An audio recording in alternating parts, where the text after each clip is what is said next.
Good morning students. आज हम 9th class में कृति का भाग 1 में जो प्रश्न रहते हैं ना तीसरे पाठ के, वो करते हैं भी आगे।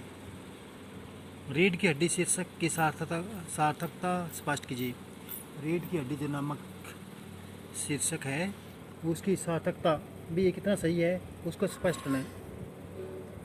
प्रस्तुत एकांकी शीर्षक रीढ़ की हड्डी एक प्रतीकात्मक शीर्षक है, किसी और चीज़ का प्रतीक है भी, इसलिए इसे प्रतीकात्मक शीर्षक है तथा अपने आप में पूरी तरह सार्थक है, अपने आप में पूरी तरह से अर्थ प्रकट करता है।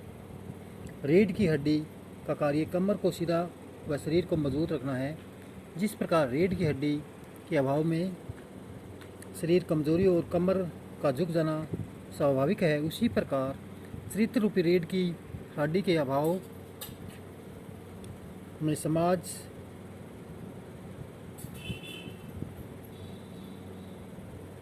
में शरीर कमजोरी और कमर का झुका जाना स्वाभाविक है।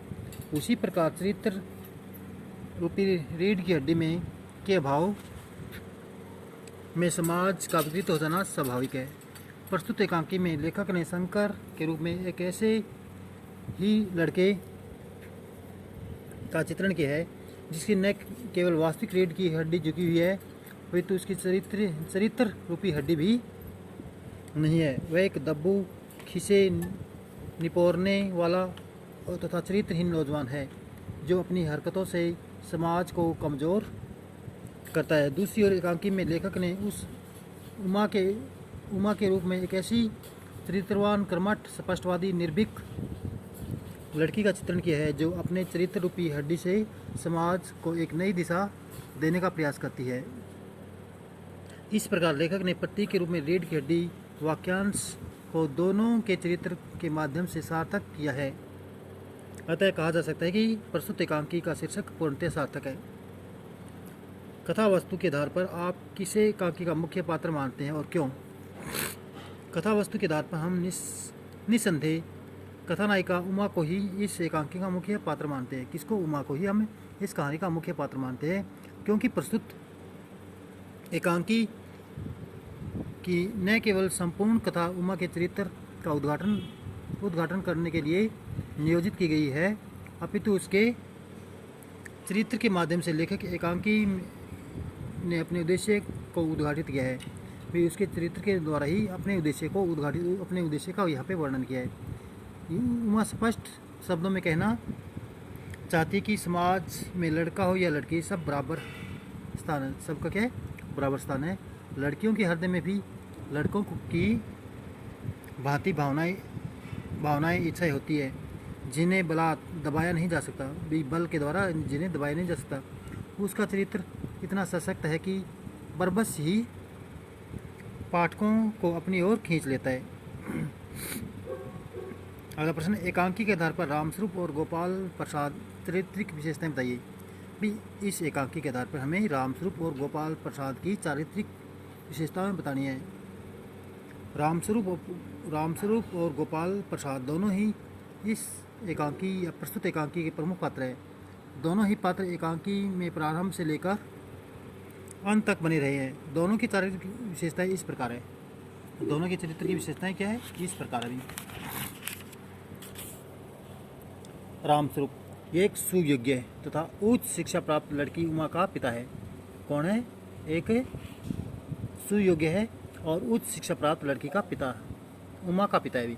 उसने एक लड़की का पिता होने की अनावश्यक मजबूरी दिखाई देती है।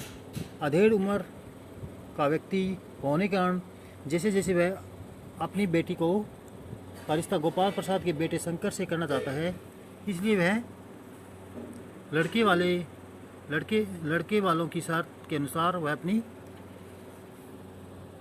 बेटी की उच्च शिक्षा को छिपा ले जाता है। वह घबराया हुआ है कि बात पर झुंझलाने वाला व्यक्ति भी है। नौकर के साथ बातचीत से उसकी झुंझलाहट देखी जा सकती है। नौकर के साथ जो बातचीत है ना, उसमें उसकी झुंझलाहट देखी जा सकती है। वह नारी शिक्षा का पक्षधर तो है, लेकिन नारी को पूर्ण अधिकार देने का समर्थक नहीं है। नारी शिक्षा का समर्थक तो है, लेकिन नारी को पूर्ण अधिकार देने का समर्थक नहीं है। यही नहीं, रामस्वरूप गोपाल प्रसाद के समान अतीत की बातों को याद करके प्रसन्न होता है। गोपाल प्रसाद क्या है? गोपाल प्रसाद लड़के शंकर का पिता है भी। इसका पिता है शंकर का पिता है। यह थोड़ी सी ऐंठ है, इसमें क्या है? थोड़ी सी ऐंठ आकड़ है। गोपाल प्रसाद नारी शिक्षा का शत्रु है। वह नहीं चाहता कि नारी को उच्च शिक्षा दी जाए। वह चाहता है कि नारी घर की चारदीवारी में बंद होकर घर के कामकाज में रुचि ले। इसलिए वह अपने बेटे के लिए ऐसी लड़की चाहता है जो कि जिसे गाना बजाना आता हो, कढ़ाई बुनाई आती हो और घर के कामों में दक्ष हो, निपुण हो।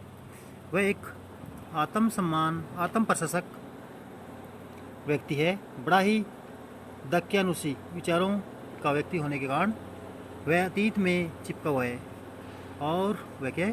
पुरुष को नारी की अपेक्षा श्रेष्ठ मानता है। Thanks for listen, have a good day.